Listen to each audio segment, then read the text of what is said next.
Hey guys, welcome back to Detective Comic Talks. If you're new around here and enjoy listening to us talk about the DC Universe, please remember to subscribe to the channel on Podbean, on Apple Podcasts or anywhere you get your podcasts. And of course, if you're listening to us over on YouTube, please remember to subscribe and like this video to make sure you don't miss out on any future content coming your way from Detective Comic Talks.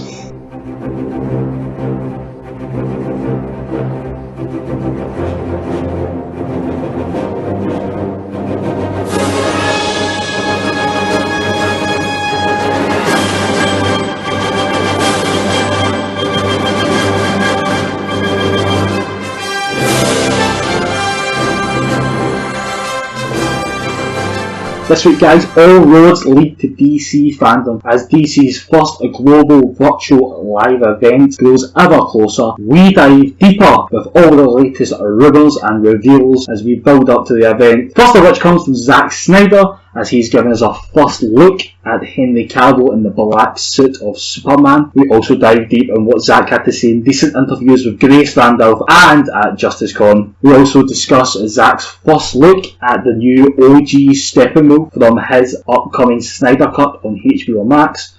We also discuss the rumours around the Atlantean and Amazonian War not going to be present in the upcoming The Flash and Andy Muschietti. And we also discuss Rocksteady's shock reveal of The Suicide Squad.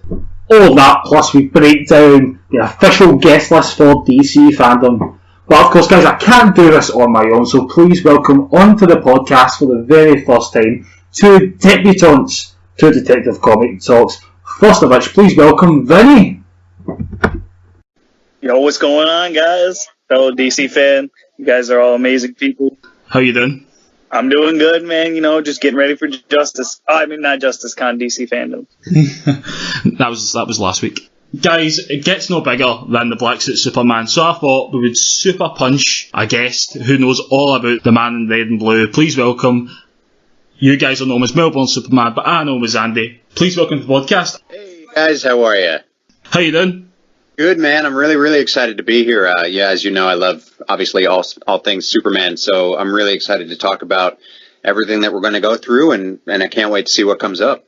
Yeah, I'm so excited, guys. So let's just get right into it. This last 10 to 14 days, Zack Snyder's been doing the rounds, a bit of publicity for his upcoming Snyder Cut of Justice League. He spoke with Randolph from Beyond the Trailer, where he said a few things, but we'll come back to it, what he said to Grace. But he teased us that he was going to show something at JusticeCon that weekend, and Zack did not disappoint, guys.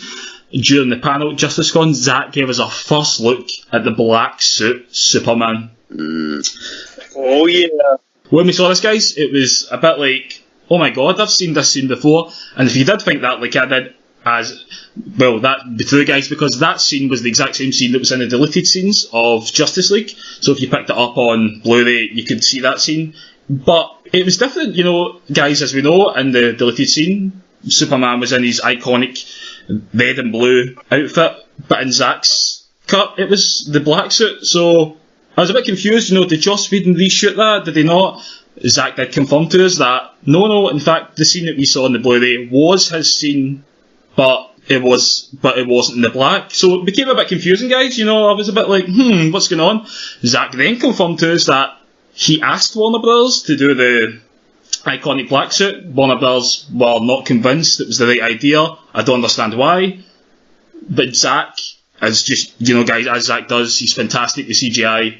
He edited it, and it now looks fantastic in the black. Much like he created the Kryptonian armour from Man of Steel, Zack is just a genius at this sort of stuff. So, guys, what do you think, starting off for you, Andy? What did you think you saw this? Well, I tell you what, because I feel like I remember that this scene was in the trailer, wasn't it? It was in the trailer for the Justice League. Yeah, I think Kevin Smith famously said, when Kevin Smith's a massive fan of the Snyder Cut, Kevin Smith said that he had heard from people who worked behind the scenes on the Snyder Cut that this scene was shot, but what Kevin Smith said was there was green lights flashing, suggesting Green Lantern.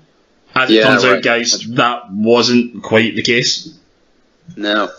Well, I mean, I guess for me it was just really interesting, especially the Warner Brothers angle. I mean, I think he said that he was not allowed to film anything with a black suit in his cut when he was in charge of the show. So just that for me, coming from a creative background, just looking at how well they did that, amazing, first off. Second of all, dude, I am so excited by the black suit. I think that the way that, I think that the way that they revealed it with Alfred, of course, played by the amazing Jeremy Irons, I just thought it was a cool scene. And it's one of those things where you look at it and you're just like, oh man, is this going to be like a regeneration suit, or is he kind of off at the moment? Because we know that from what we saw in the actual theatrical cut, when he comes back, he's not really all there right away. So it's like, oh man, is this going to get dark? What's going to happen? Really exciting. Vinny? Oh, this is great because it's going off the Death of Superman comic / movie, because in Batman v Superman, if you looked at it, when Superman, when they buried Superman, it wasn't wasn't the one coffin black and white, right? Yeah. The one, yeah, so they teased that. So that's great because that's going off of that comic, is the Death of Superman. Or Superman Doomsday or something like that. Yeah, well, I think playing like devil's advocate for Warner Bros. Point of view, when obviously Zack probably came forward with the idea we're going to wear the black suit, Warner Bros. Were in a situation where, let's be honest, from what we know now, guys, is Warner Bros. Didn't even want Zack to direct the movie. They wanted Zack out even before Justice League started rolling. So I could understand why Warner Bros. Were a bit like, maybe we won't use the black suit, as it is one of Superman's most iconic suits, or as his most iconic suit away from the red and blue. I feel like maybe Warner Bros. Were like, well, after the reaction to BVS, maybe we should start holding back. So I can kind of understand, but once you go through with the Death of Superman, guys, don't bottle it, just go through with it. You've got to play the suit, and it's one of those things that was pretty simple, but props to Zack. I mean, that looks fantastic. You would have thought that was a real suit when you saw that. Yeah, I thought it was complete. I had no idea. I would have thought that they just reshot the thing. Yeah, I can't believe it's low resolution. Like, really? Yeah, I think like when I saw the scene, I was like, oh my god, Joss Whedon filmed this so perfectly. Yeah. I was thinking, like, because I thought, obviously, I just thought that was a reshoot from Joss, and I was going, wow, Joss has got that inch by inch, and I was like, oh, so actually that was a Zack scene, so it makes sense. But guys, yeah, it's fantastic to finally get to see Henry in the black suit. Yeah, I was going to say, I think so too. When I was a kid, I remember growing up, because I was never really I never really got into the comics per se. I have, and I had the Death of Superman, the 1993 comic, and I loved it. And I followed it for a little bit after that, and I remember the black suit, and I remember thinking to myself, this is cool. And I remember in some of the incarnations of film and television, like, even in, I think Smallville had it for like a time. Oh, of course, the Blur, Lois and Clark with Dean Cain. He had like a black suit for, I think, a couple of episodes. And I remember always watching it thinking, this is so cool. I would love to see this on the big screen, like a movie quality, like a black suit Superman, just to see what they would do with that storyline. I thought it was cool, with the long hair and everything. It was just a different incarnation that we hadn't really seen before. And it was going to a cool place.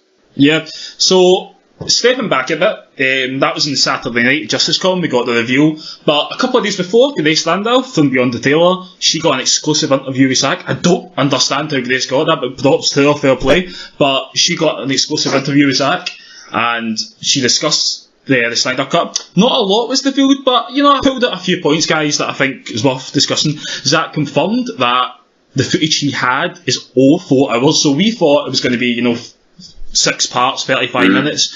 Actually turns out that this could be a lot longer than we were first expecting, so that's really interesting, Do you think they'll do it in like certain parts, or it'll be the whole movie? Because I know it was speculated that they're going to show it in like 4 parts, or it's going to be like a 4.5 hour movie.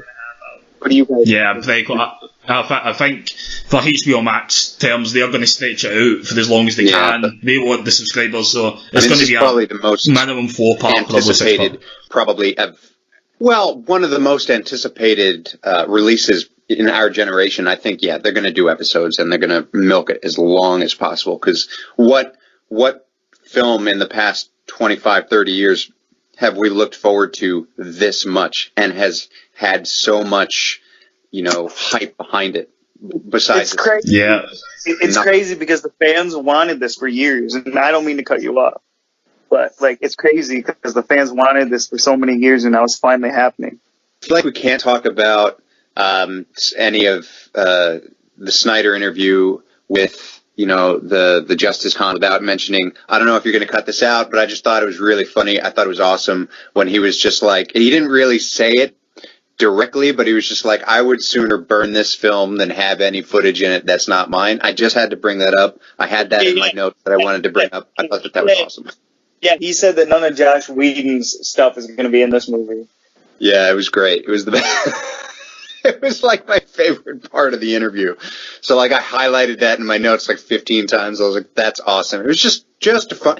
It was just funny, and it was just cool to see him in his element when he was talking to, when he was talking to fans, a lot of the times what I love to watch movie makers and filmmakers and creators talk to fans, because it's a different interview than when they're talking to somebody like Grace Randolph or the media. It's because they're I don't know if it's in their element when they're talking to fans, or if they start to remember why they're doing this, and you can see that twinkle in their eye, and they say goofy shit, and they just have that little extra bounce, and they're excited, they're excitable.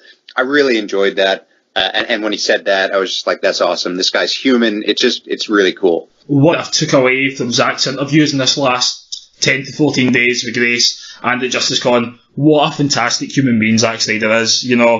What a great guy. He's so respectful. I know you just said there about the whole burning. I think that's a bit of bravado. I think that's a bit of, showmanship to the fans. But I think that Zack, what a wonderful guy through all of this hard time that he's had, through, now we know what Warner Brothers really did to him, which was really sad. I know Zack said at Justice Con that he made the decision to leave the project. When you discover what actually was going on behind the scenes, what we've heard, it must have been really tough on Zack. And I've got my opinions on Zack Snyder, the filmmaker, and I'll stand by it, guys. I did not enjoy what he did with the characters in BVS, but for this moment, I'll stand up and say, what an incredible guy, Yeah. Well, of course, guys, in the interview with Grace as well, I feel like this, for me, was the main part. Zack did say that he's now finished post-production on Army of the Dead. That's his upcoming Netflix movie, which looks fantastic from what I saw so far. But what Zack did say to Grace was, Grace asked Zack, where does he see this movie in the broader DCEU? This was the question I think a lot of us guys wanted to know. We want to know, where does Zack's vision go? Myself and DC Daily Buzz's Jake, we've discussed this. We've both been unsure. Is Zack's movie going to replace Joss Whedon's movie?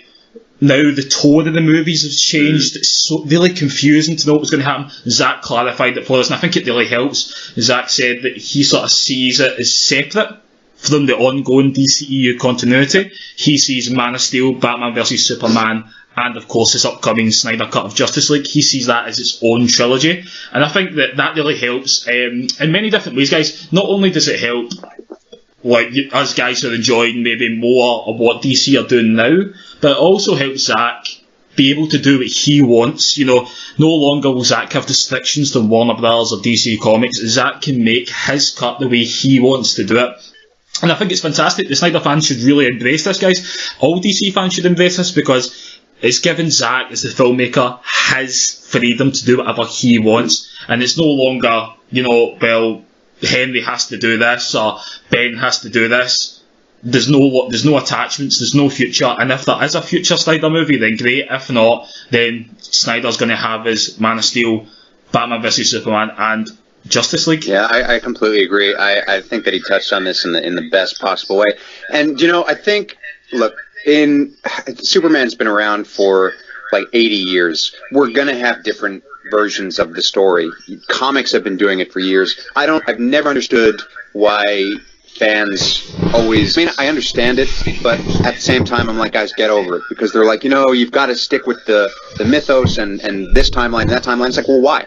If I'm a filmmaker, why can't I make it my own way? For example, when people remake movies, everybody gets up in arms. Hey, Hollywood is dead. They're boring. Well, no. If I'm a filmmaker and I grew up loving a certain movie or a certain character and I have the chance to remake it, you bet your ass I'm going to try to remake it and be part of it, because it's something that means something to me.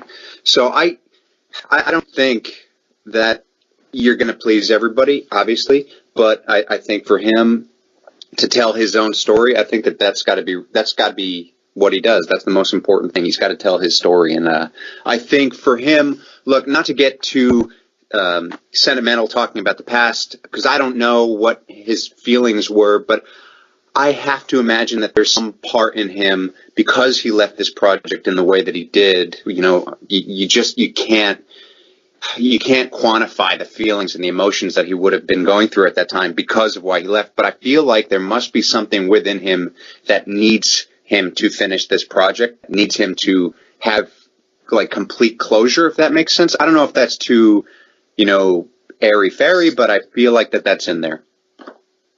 Yeah, Buddy? I agree. So do you guys think if this movie does well, do you think Affleck will come back to the Batman? Dude, I hope so. I thought he was great. Yeah, well, guys, one of the things that I've been challenged on, the Instagram page, Twitter page, everybody keeps challenging me saying, oh, you don't want Affleck to come back. Guys, Affleck is my Batman. I'm looking right now across my room, and I've got two, Iron Studios, 150 British pound statues sitting there. Affleck, I loved Affleck. But for me, when it comes to Affleck, guys, I'm a bit more of the case that I can see the bigger picture. I understand what Ben's been through. I've obviously never been what Ben's been through, but I can appreciate what Ben's been through. And I think sometimes when somebody says, look, I want to leave that in the past, I need to go with it. But I can also understand, guys, I'm lucky enough, I can remember a few years back, when Keaton left the role and Val Kilmer stepped in, everybody got in arms. And nobody was happy. It was, oh no, we can't do it without Keaton. And then we had, of course, Bale came in. Bale was the best Batman ever. Bale stepped aside, Affleck came in. We all remember the hate Affleck got when he first stepped in to the role.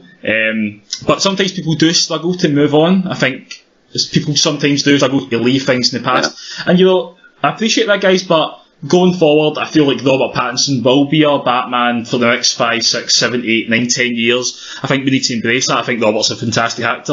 And the way DC are setting up, guys, with the multiverse, it'll always leave, the fact the multiverse is coming into the DC universe, it'll always leave that door open. If one day Ben Affleck, feels like he wants to come back and do it. Right now, as far as I'm concerned, with what I've seen and what I've heard, I don't think he is, but look, I could be wrong. DC Fandom could roll around and Ben could say, look, I'm going to come back and do this part of series on HBO Max. See if he does, fantastic, can't wait. But I just get the feeling, you hear about the Michael Keaton stuff. Yeah, you just never know, man, because, yeah. Yeah, I feel like AT&T and Warner Bros. Have asked Ben, do you come back? And Ben's maybe said, look, I never planned on being Batman for 10, 15 years. He said that on multiple occasions. He planned on doing BVS, Justice League 2, and potentially Justice League 3. As we know, Ben was going to die in Justice League 3 anyway. So Ben had never had any plans to be Batman for a considerable period of time. But, guys, I hold out hope. I'd love to see Ben come back. With DC adopting the multiverse, they've got endless possibilities. But just finishing off on the Snyder Cut, guys, just this last 24, 48 hours, Zack released a first image. It was a low-res image of Steppenwolf. Yes. The Steppenwolf, as everybody's called, it'll be the Steppenwolf, it'll be the place in the theatrical cut Steppenwolf. What do you guys think of this? Oh man, I'm so excited to see that on the screen, because I said before we started recording, the theatrical Steppenwolf, I couldn't unsee the image of Liam Neeson in that guy's face. I don't know why, but it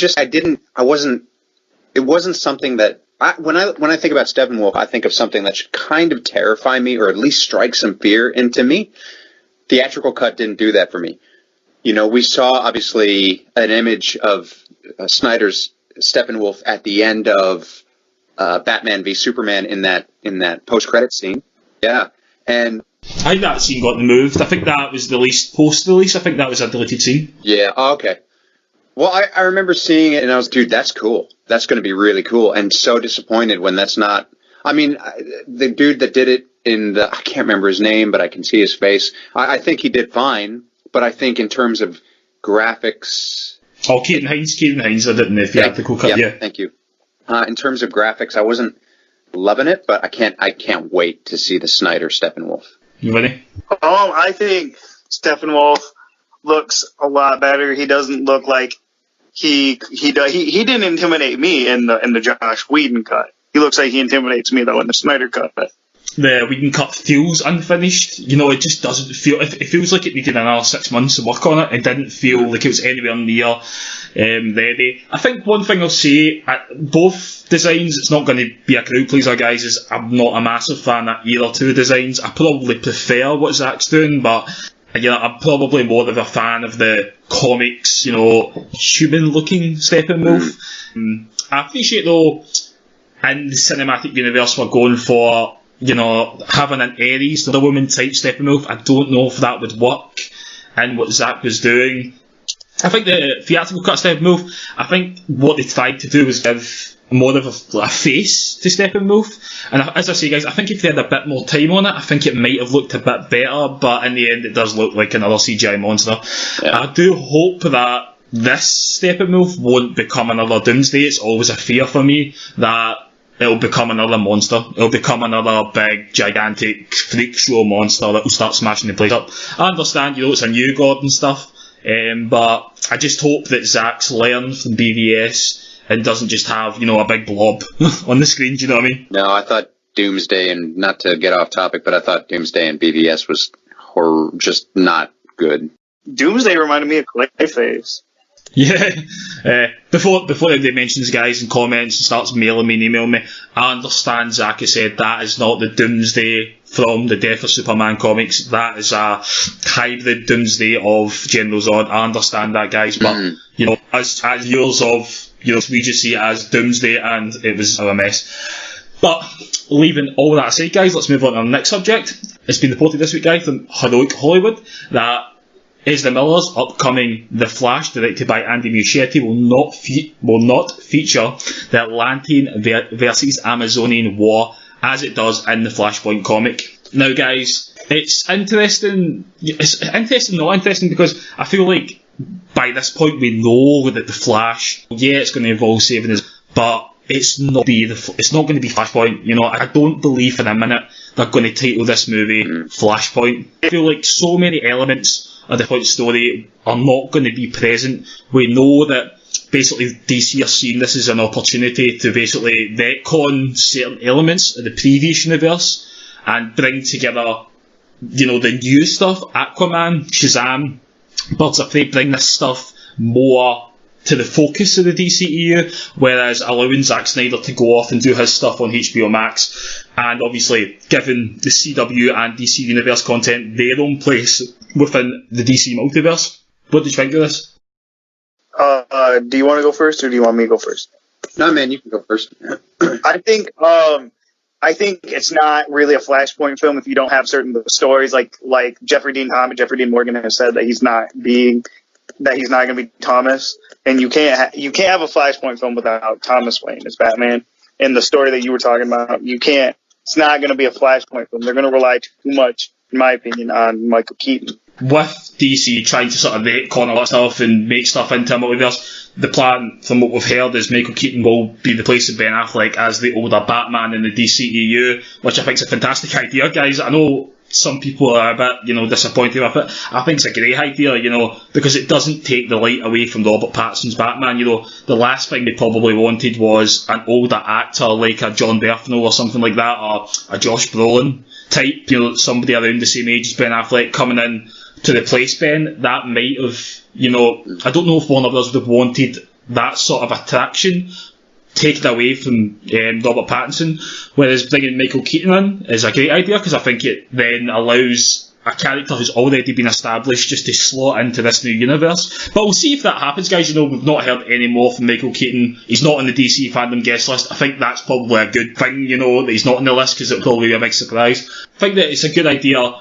to keep the Flash a solo story, much like Aquaman, Wonder Woman, Shazam. They've all been solo stories. They've helped establish these characters. And if there's one character in the DCU at this moment that needs a solo story, it needs to be fleshed out, as Ezra Miller's Flash, after, a mixed reception in Justice League. What do you think? Yeah, I think I left Justice League not digging Ezra Miller's Flash, because I think we didn't get enough of it, and I think he was... Unfortunately for the Flash, you can either play him as a Grant Gustin, where he is the hero of the universe, or you can play him as an Ezra Miller. Well, not that this was Ezra Miller's intention to play him this way, but he was comic relief, right? And I think that it was too over the top, and I really hope that they kind of go a different route for him in his movie. I want to see him, much like Superman, I want to see him struggle more with who he is. I know I don't want to say dark and gritty, but we've got to find that balance. Like, Flash can't just be, like a Charlie Chaplin walking all over the place making people laugh, I think. And which is why I didn't enjoy Ezra Miller's Flash, but I'm hoping that changes if the script is a little bit more serious. Do you guys think they will have Grant Gustin like what they did with Crisis? Do you think Grant Gustin will show up? Nah, but I thought that was awesome what they did with Crisis. That scene that we saw in Crisis, I think we will see that in the movie. I think that scene, it's no surprise to me that scene was shot. When you hear the background of the scene, the actual episodes of Crisis was filmed, and it was a top brass at Warner Brothers that phoned the CW guys and went, look, can you fit Ezra in for a reshoot? They did it as a pickup shot, and it's no surprise to me that Ezra was on set, that scene was shot. It referenced the fact that he wasn't called the Flash in Justice League. That was him just figuring out the name, the Flash. He also mentioned Victor. I think there was no surprise there, guys. I think that was Warner Brothers planning out this multiverse idea. Do I think that Grant Gustin will appear on set for the Flash? I don't think so. I think when the Flash is running through time, as he will do in this movie, I think we might see that scene. He might look and see that scene being played, but I think that's all we're going to get. But guys, even if we just get that, that's a massive win for the CW guys, because for so long the movies and CW were completely kept separate. Mm-hmm. And the fact that even if they get a slight mention that they're out there in the multiverse, I think that's a massive win for the CW. What do you think, Andy?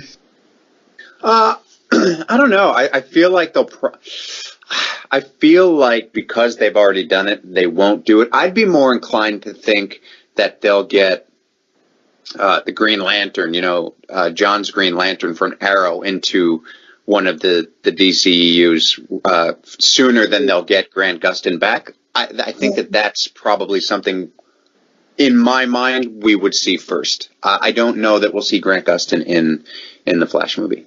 Andrew, with what you were saying, I seen a tweet from Ryan Reynolds that said that he might or might not be in the Justice League movie. To go back to that. Feel like I'd be very surprised, with the lengths that he's gone to kind of distance himself from that character.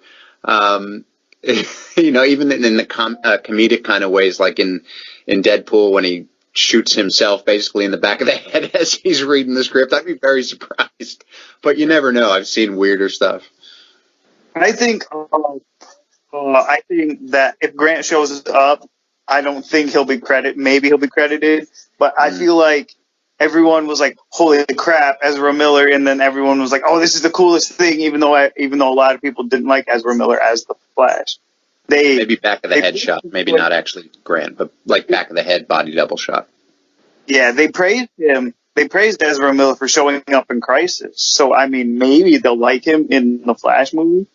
Oh, look, Ezra Miller right now, no offence to Ezra, I'm not going to comment on the video that was doing the rounds, but Ezra right now needs as much love as he can get, and if Warner Bros. Tell him, look, we need you to show up in a parking lot dressed as the Flash and dance for 10-year-olds, Ezra's going to do it for Warner Bros. Because he needs this gig. Yeah, he's got to get some good publicity behind him after the last couple months. Just finishing off on the Flash, director Andy Muschietti had a small little chat, it was in a podcast, I can't remember the podcast, I apologise, but he spoke about the Flash and he came away with this line. It said, "It's a story of time travel. Flash travels back to save his mother. It is a spectacular action movie, but with a big heart." Now, it's kind of touching on what I've already said, but I feel like the going back to save his mother will be the only sort of Flash pointy reference we're going to get in this movie. I feel like everything else is pointing towards a Flash solo movie with interdimensional travel involved.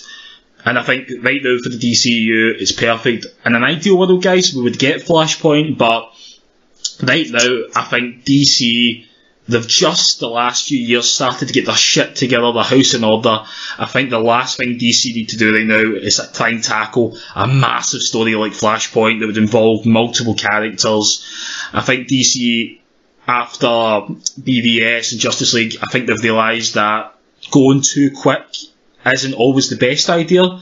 So I think that do the Flash, and later on down the line, once they've established this DCEU better, possibly had another Justice League movie, then do the Flashpoint movie. But right now, I think it's not the best idea. I think they're doing the smart move and sort of building on nostalgia. So, obviously, in Crisis, there was so much nostalgia in there from all the original movies and, old Kevin Conroy, God, Kevin Conroy. Holy crap.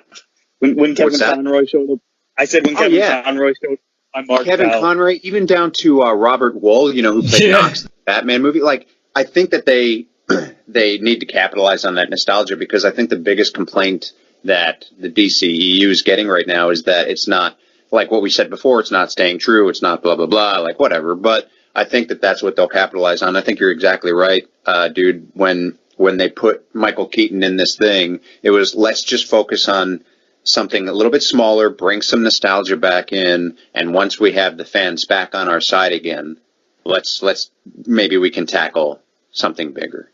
Yeah, I think just quickly touching on Crisis, I'd like to actually do a podcast on that, guys, later down the line, but I think one thing I came away from Crisis, I was kind of disappointed. It's no one's fault. It would have been great if Chris Reeve was still alive. How good would it be to see Chris Reeve? When we were seeing everybody else showing up, that would have been absolutely... I know it's it's something Warner Brothers can't do. Margaret Kidder's unfortunately not with us anymore either. It would have been great to see Chris Reeve, I know it's just off subject, but I was watching that. I know we got Brandon Routh, and technically he is playing Chris Reeve's Superman, but, I was watching it and I was like, imagine there was a scene. And also I think as well, going to the Flash movie, I still, now we're actually going to get Michael Keaton joining the DCEU, which is just bonkers and amazing and such a great idea. But in my mind, I had hoped that if we were going to keep Ben Affleck, or maybe Robert Pattinson was going to join the DCEU, I was hoping that in the Flash movie we might have saw a scene where Flash drops into a world where Chris Reeves, Michael Keaton, Linda Carter and John Wesley Shipp are the Justice League. I thought that could have been possible. That would be cool. Now you're tugging on my heartstrings, man. Even though Chris isn't with us, we know the beauty of cinema these days. They could have made a scene where they were all sitting around a table just for a brief flash. I know this is off subject, guys, but I just I had a feeling for so long that they could have done that. And that scene alone would have made the film $1 billion movie. No matter what. Dude. No matter what. Like, don't get me wrong, I loved Brandon Routh coming back as Superman. Look, hot take, I enjoyed Superman Returns. Yeah, maybe it was a little bit boring, but I think it was cast well for the most part. And it was just nice. Again, nostalgia bit, but man, going back again to Smallville, when Christopher Reeve showed up as Dr. Swan in that show, I cried. Like, I can only imagine if they were able to put him in Crisis, dude. People would have been... Imagine if they would have gotten Tom Welling, Brandon Routh, and what's that dude's name that plays the current Superman? Henry Cavill? No, the TV one. Oh, Tyler something. Yeah, imagine if they would have gotten him, Cavill, Tyler Hoechlin, Tom Welling, and Brandon Routh. I'll send you guys a link to an awesome fan-made trailer that I watched the other day. It's got like everybody in it. I'll send you guys a link to it later on after the podcast. So you'll get a kick out of it. Guys, see if they did that, then you can forget about a Spider-Verse movie. If they did that, then there's the winner right there. Yeah. But guys, moving on. As I've said at the start of the podcast, we are on the road to DC Fandom. We are less than 10 days away from DC Fandom. And as we've been building up to it, guys, we've been getting a lot of tips and teasers and little hints from studios, who's going to be there. Obviously, Andy Muschietti, Zack Snyder's had his say. But a surprise came in the last 48 hours. Rocksteady Studios have been very quiet since Arkham VR came out. I think that was 2 or 3 years ago now. They came out with a shock teaser, and it was Superman with a target on his head. But if you look closer enough, guys, you saw Suicide Squad. So This was an absolute shocker, guys. The last few months, I recorded a podcast. I'll link it in the description below on YouTube, guys. If you have a wee look at it, I said we'd heard that Rocksteady Studios were potentially working on a Suicide Squad game, but we've heard this Suicide Squad game, guys, for years and years now. It was supposed to be over at WB Montreal. Now it's at Rocksteady, but now it's official, guys. We are getting Suicide Squad Kills the Justice League. What do you think? Dude, I cannot wait. I'm hoping that it's got similar gameplay to Arkham. I have a feeling it will. First look. Sorry, Vinny, man. I'm just really excited about this one. But first look, obviously looking at the Superman picture, it's like, oh man. So I guess, because here's my thing on Superman, it's going to be almost impossible to make a video game about as Superman as the hero in an open world game, because he's just too powerful. The map would have to be endless. So making him what looks like the antagonist of the game, but it's also like, which Superman is that? Because he's got a purple tinge to him. So I'm like, oh, dude, is this Bizarro? Is this Superman that's just been messed with by the Joker a lot? Kind of like what's going on here? I'm so excited. I'm going to play this game for hours and hours, and I'm going to lose a lot of time when it comes out. That's all. On you go, Vinny. Do you guys think it'll be connected to the Arkhamverse? I hope so. Well, I mean, it's kind of, I don't know. It would probably take place in between, I guess, the games, because there's so much in the Arkhamverse that sort of happened that you can't get back from. Like, spoiler alert, everybody, Joker dies in the Arkham series, but does he? Who knows? Because he's the Joker. But yeah, I don't know if it would be possible, but I would hope. I mean, that game, I feel like it's going to be great. I've seen the 4 pictures where they made Wonder Woman, The Flash, so they're probably going to bring in Captain Boomerang for that one, which I would hope so. Superman, maybe it's like an Elseworld thing where it's like, okay, they got to go to Earth 2 or something like that. I think this is so exciting, I think one thing that we've complained about for a long time, I've spoke to Andy about it before, is DC don't use their IPs. And we've heard stories the last few months that AT&T are maybe looking to sell off the gaming division of Warner Bros. And I'm just like, no, there's so much potential there. They haven't even touched the minimum bit of potential in what they have with their video games. Of course, we've got the Marvel Avengers game coming out. Looks okay, I played the beta the other day. Yeah. A bit glitchy, okay? But these Justice League, Suicide Squad, and why not Justice League next year? We're going to have James Gunn's The Suicide Squad. Why not bring these two mammoth teams together on the screen? I don't know what the story's going to be. It's a comic book game. There's going to be some crazy, out of this world, mind-boggling idea of why the Suicide Squad are trying to kill the Justice League. I can't wait to play as these characters. Of course, Harley's established already from the Batman Arkham games. I hope that the game is canon to the Arkham games, because a lot of the characters we're going to see in the Suicide Squad have already appeared in the Arkham franchise. We do know that WB Montreal, they are working on a Batman game which people are saying is a soft reboot for the Arkham series. Nothing's official at this point. That game's rumored to be called Gotham Knights. But what characters, guys, what characters do you want to see in a Suicide Squad video game? Come on, let's play. Come on, what characters? Oh, I think this game's going to be great. I wonder what version of Harley Quinn they're going to use. I hope they get Tara Strong back, or maybe Arlene Sorkin. No, that's out there. I think we're going to get Arlene Sorkin back at this point, but I hope so. I feel like I'd love to play as, I don't know. I know it's kind of like a lame thing, but I dig Deadshot. I think he's awesome. I'd love to play as a Deadshot character, but kind of, not like a rogue from the team kind of thing, but just kind of goes off and does his own thing. I feel like that would be a cool thing for the game. I feel like I'd love it if they could set it up like Knights of the Old Republic. Do you guys remember that game for Star Wars?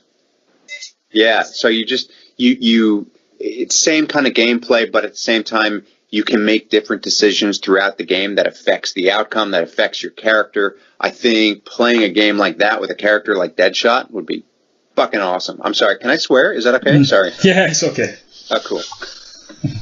But yeah, that's where I'm... yeah, well, for me, we have to have Deathstroke in this. After his appearance in Arkham Origins, after that epic battle in Arkham Origins, he was wasted in Arkham Knight, which is one of the major disappointments of that game. The fact that Deathstroke came back and he was, left a tank battle was heartbreaking for me personally.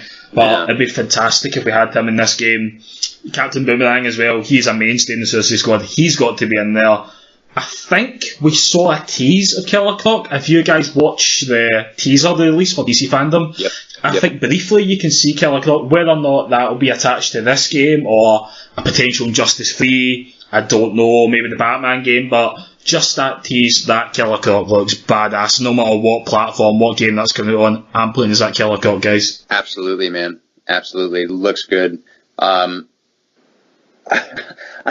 always get worried when they put characters like that in because, again, going back to old school video games, and this isn't really fair because it's been like 20 years and technology's gotten better, but the Spider-Man video game, when they put in, what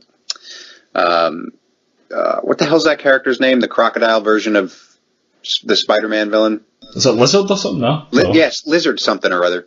And that just looked like shit. But again, It's been like 20 years, so I'm sure, times have changed in terms of technology. So yeah, man, I'm just excited to play it. It can't come out soon enough. Yeah, we'll get speculated dates on this until next week, until DC Fandom. We can't give anything official, guys. But I think people are saying late 2021. So I would expect just to get a short CGI trailer next week at DC Fandom. The Batman game, I hope we'll get actual footage from the game, as people are speculating that game could still make the fall of this year. Whether or not that happens, I don't know, but I expect to at least get a trailer for the Suicide Squad and hopefully get to talk with Sefton Hill and the guys at Rocksteady, find out what is actually going on in this game. Yeah, I agree. So guys, moving on to our last subject today, we've had the fanfare, the build-up, DC Fandom's on the way, and Warner Bros. Have put out some lovely trailers. Have you guys seen them? The fantastic trailers that Warner Bros. Have been putting out for DC Fandom? Bro, yeah, well, I just started watching them, some of them today with the, the characters of the shows, and they go up to the camera and then they move back and they're in their costumes. I think that's awesome. Yeah, there was one trailer, I don't know if you saw it. It was the first trailer they released for DC Fandom, and they played the iconic John Williams score, the Superman theme, and I was just pumped, guys. Oh man, dude, that was the best moment of my life when I saw that, and I said that to my buddies. I was like, dude, this is cool. They've got the John Williams My brain goes to the John Williams score is playing. They're going to announce some awesome Superman stuff at this thing. Maybe it's probably got nothing to do with anything, but that score for me, that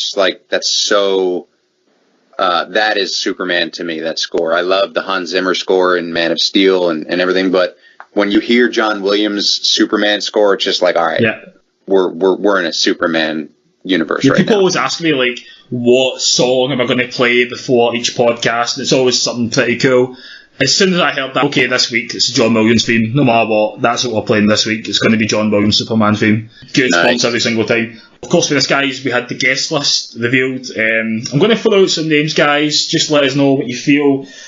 We're going to have James Wan there, so that suggests we're going to hear a bit more about the potential Trench spin-off that we've been hearing about for, 2-3 years now. Wan's been discussing he was going to produce a Trench, a Aquaman. We've not heard much about it. Hopefully now HBO Max is up and running, we can finally get a production start date on that. And of course, the upcoming Aquaman 2, James Gunn's going to be there, and the cast of Suicide Squad. We anticipate we're going to get a first look at the Suicide Squad, since that movie's already wrapped production. In fact, James Gunn's worked all the way through lockdown on post on that, so I'd imagine he's pretty far along with that. But Vinny, one thing that you mentioned to me was Val Kilmer's coming. Yeah? It was interesting. I saw it at first. I was like, oh, why is that? But Vinny, come on, give us, what do you think? Why do you think Val Kilmer's coming to DC Fandom? I think because with the recent passing of Joel Schumacher, because he made those two Batman films. Yeah. I feel like I've heard from the rumor mill that there's this other cut of the Schumacher movie that was a lot darker and was a lot longer, and I feel like Val Kilmer will be there to say that was true and to announce that the Joel Schumacher cut will be happening. Oh man. Maybe out on DVD or something like that. Like, because I heard that this one was going to feature like Bruce Wayne hallucinating with like a giant freaking bat or something like that. Yeah, you can see that. Didn't that happen? No, it's in the deleted scenes. You can see it in the deleted scenes if you. I feel like that scene and the iconic, the deleted scene, the dark cut opening, I feel like it's very public knowledge at this point. So when people are talking about, the Schumacher cut, I'm like, I feel like I've saw it. You know, I feel like I've saw it. Obviously, there'll be a lot of other stuff that I've not saw, but the iconic bat coming down, it looks a bit stupid if you ask me. The created bat. I feel, was that not in the theatrical cut? I swear to God, I remember that. It's in the trailer, but it was never actually in the theatrical cut. They danced around it in the theatrical cut. As we know, there's a lot about that movie that was cut. You know, we had the book that the movie was, you know, building around, and then basically that was left in the cutting room floor. But that bat scene is available on YouTube, and it's available on the deleted scenes for the movie. Joel Schumacher, before he sadly passed away this year, he has spoke about in the past how he had a darker vision for the character, but you know, we know what Warner Bros. Like to do with the editing, they decided to change it, and Batman Forever became what Batman Forever came. But for me, I'm still sure if that's why Val's coming, I'll lean more towards it's been 25 years this year since Batman Forever came out. Maybe they'll do like a 4K release if that Schumacher cut doesn't get announced. Maybe like a 4K 20. That could be a good idea. That could be a show. But you know, like guys, HBO Max, the guys at AT&T and HBO Max, they seem to be just throwing anything on there, you know. And understandably, you've seen the figures. They're saying only a 2% increase since HBO Max launched. It's not been a great, you know, increase for that service from just HBO, so they need as much content as they can get. And already, guys, before it even comes out, I already feel like the Snyder Cut is going to increase the numbers so much for HBO Max that it's going to be an instant success no matter what, no matter how the critics, no matter how the fans react to it. The hit that Warner Bros. Are going to get from the Snyder Cut is going to be so emphatic. Oh, dude, like, just people... hundreds of thousands of people, at least I think, maybe tens of thousands of people are going to subscribe to HBO Max solely for the reason to watch this thing. So, if nothing else, the couple months that they broadcast this thing, they're going to go into the green really quickly, or the black, whatever it is. I think with HBO Max, like maybe you could put the Schumacher cut on there, and then a lot of people would start to love Batman Forever. And I don't see the hate. I don't see the hate with Batman Forever. I mean, I love Batman and Robin. I love Batman and Robin. I don't care what anybody says. Whoa.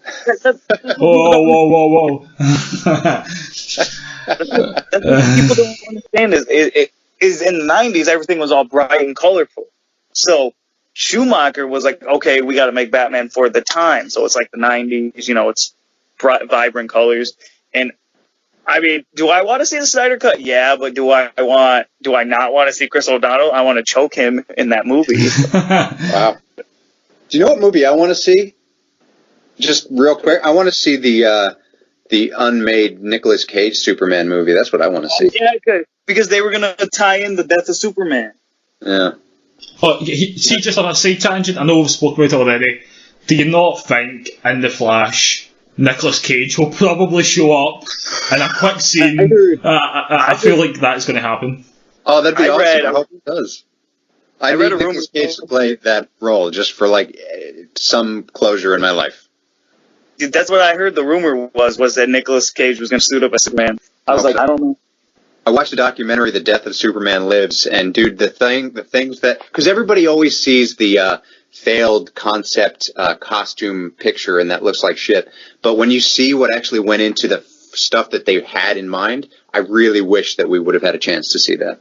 I think that when you see Nicolas Cage, and we know Nicolas Cage is the crazy guy for the 90s and the early 2000s, and you step back down and look at it, and you go and think to yourself, no, I think there could have been something there. I think Nicolas Cage is playing the wee Clark Kent, the same way Tim Burton hired Michael Keaton, who at the time nobody wanted to be Batman. That's right. And he played the sort of weird aloof Bruce Wayne. I feel like Nicolas Cage could have done the same thing with Clark Kent. And if you're ever going to believe somebody isn't Superman, you're going to believe that Nicolas Cage isn't Superman. So in a weird sort of way, that would have worked out. But I hope one day, Nicolas Cage loves Superman. In fact, I'm sure he called his son Kal-El to it. I'm pretty sure he did. Nice. But Nicolas Cage loves the character. I hope one day we could get to see that. And in a world where Michael Keaton's about to suit up 30 years later as Batman, give Nicolas Cage a cameo, give us all that closure, like Andy said. Absolutely. Do you guys think his Bruce Wayne will have hair or no hair? Michael Keaton? I think he's got to have hair. Like, I think he's going to look like Batman Beyond animated series Bruce Wayne. I think Michael Keaton's looking so badass these days. If any of you guys saw Spider-Man Homecoming, Michael Keaton, he's one of those guys, like, he's aged, but he looks so fantastic with age. You know, a lot of actors, they get older, don't look the part. Michael Keaton looks so badass. He's 68 years old, but after seeing Spider-Man Homecoming, this guy can handle it. I understand when he comes back, he probably won't be wearing the suit all the time, but just Michael Keaton floating in and out the movies, the badass 70-year-old Bruce Wayne, I think it could be fantastic. Totally. Yeah. But guys, talking about DC Fandom, we do know that The Rock, Dwayne Johnson's going to be there. I think we are pretty much assured at this point, guys, that we're going to get some official casting for Black Adam. Yeah. We know the JSA are going to be very much involved in that movie. We also know that Robert Pattinson and Matt Reeves will be present at the event, so we anticipate a first look at Matt Reeves, the Batman. Guys, the list is just, I'm looking at it right now and I'm like, what? No, it's extremely interesting. Actually, I was looking at Tim Daly is on the list. Of course, Superman from Superman the animated series. Yeah, the animated series Superman. Yeah. He didn't play Superman in Justice League. That was George Newbern took over that role. But I see Tim Daly there. I'm saying to myself, could that be relating to the Justice League Suicide Squad game? I don't know. Maybe I'm stretching. You never know. I feel like that again. I know I sound like a broken record here. I think that right now they're going for that nostalgic feel. I wouldn't be surprised. I really wouldn't. And I think it would be a smart move. I mean, I just think it would be a really smart move. Okay, guys, that's all we've got time for today, but I can assure you 1,000,000% this will not be the last time we are sitting here discussing the DC Universe. We have got a lot of shows coming up post DC Fandom. First of all, guys, I'd like to thank my two fantastic guests for coming on today. Thank you for having us. It's been a real honor, a real pleasure. I love your podcast, and sitting here talking to you is really cool. Thanks so much. Oh, yeah, big time. Vinny, let everybody out there know, where can they get a hold of you, where can they find you? You can get a hold of me on Instagram at Vinny_Montegna, Facebook Vinny Montegna, Snapchat Vinsanity 2018. Andy, let everybody know, where can they find the Melbourne Superman? Yeah, you can find me on Instagram at Melbourne Superman, and you can also find more about the Impulse Fan Series at the Impulse Fan Series Instagram at Impulse Fan Series. Alright, thanks for listening to the show. Make sure you punch that subscribe button where you're listening, whether it's on YouTube, Apple Podcasts or Podbean, to make sure you keep up to date with all the latest content coming your way from Detective Comic Talks. Guys, please stay safe and enjoy DC Fandom. I'll speak to you very, very soon.